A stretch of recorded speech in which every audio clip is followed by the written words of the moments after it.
Welcome to The Explainer.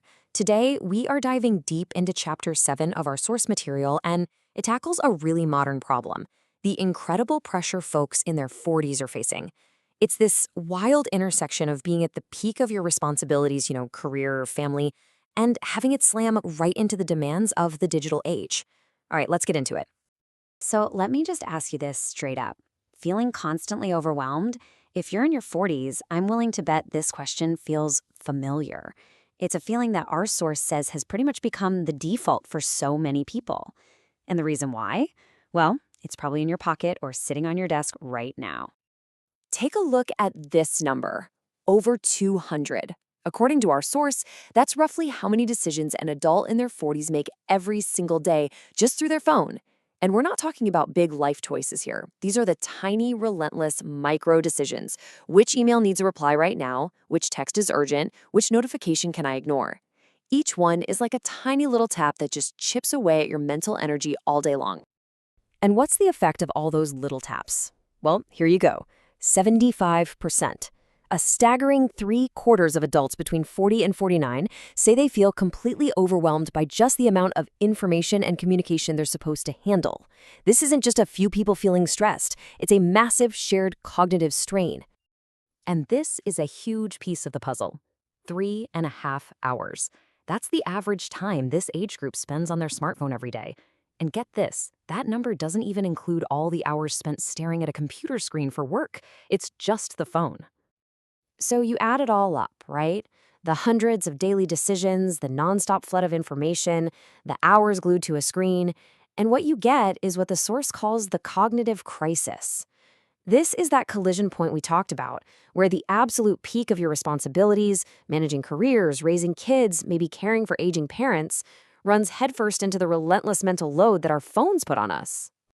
And this right here is the key concept: decision fatigue. It's a totally real thing. Think of your brain's capacity for making good choices like a muscle. After you've made hundreds of those little digital decisions all day, that muscle is just exhausted. It's burnt out. So by the time evening rolls around, trying to make a good decision about dinner or your health or your family, it can feel absolutely impossible. Now, this mental strain, it doesn't just stay in your head as a vague feeling of being tired. No, it morphs into some very real and very damaging problems. We're talking about a specific kind of anxiety and a major disruption to something our bodies absolutely need: sleep. The anxiety that's described here is really different. It's not FOMO, the fear of missing out that we hear about. It's more like a fear of failure. It's this constant low-grade panic that you're going to drop the ball on one of the dozens of things you're juggling. And that fear is what drives the compulsive email checking, the feeling that you can never truly switch off, not even on vacation. And of course, that anxiety feeds directly into this awful, vicious cycle with sleep. See, in our 40s, our sleep patterns are already getting a bit more fragile naturally. But then you add in late-night scrolling that just fuels more stress, plus the blue light from the screen messing with your sleep hormones. Well, you've got a recipe for chronic exhaustion. And worse, that lack of sleep makes you more vulnerable to depression, which then, you guessed it, makes it even harder to sleep. It's a downward spiral, and the phone is sitting right at the center of it. But here's a really crucial point from the source: this experience is not the same for everyone. It makes it very clear that gender plays a huge role in how all this digital strain actually feels, with men and women often facing very different kinds of pressure. So for many women, the 40s are the absolute peak of carrying what's called the mental load. This is all that invisible work: the planning, the scheduling, the emotional coordinating for the entire family, the kids, their aging parents, all of it. And that work is almost entirely managed through the smartphone, which leads to this incredible cognitive overload. For men, on the other hand, the pressure often looks different. It's more tied to peak career stress, that feeling that you have to be available 24/7. And often, their digital chats replace deeper friendships, which can lead to a real sense of isolation. And what this creates is this period of unique midlife vulnerability. For women, biological shifts like perimenopause can pour gasoline on the fire of stress and sleeplessness caused by their devices.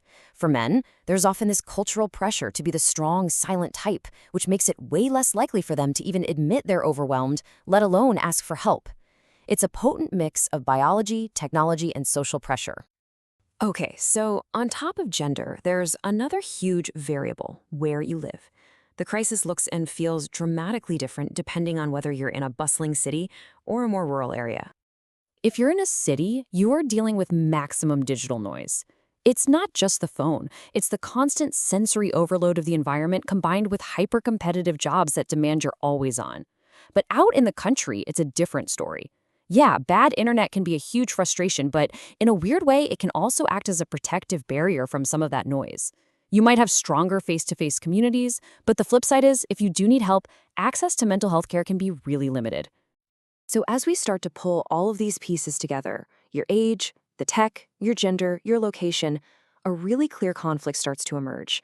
It's basically a battle for our own well-being, and it's defined by a very simple but very powerful imbalance. And honestly, this quote from the source just says it all. Too much noise, too little peace. It just perfectly captures that feeling of being drowned in a constant sea of notifications, work demands, and family needs, all while you're just desperate for one single moment of quiet. That struggle, that imbalance, that's the heart of this whole thing. And this really is the ultimate irony, isn't it? Our smartphones were supposed to be the tool that would help us manage all of life's complexity. But the reality, as the source points out, is that they've just allowed that complexity to swell up and grow way beyond what our brains were ever built to handle in a healthy way.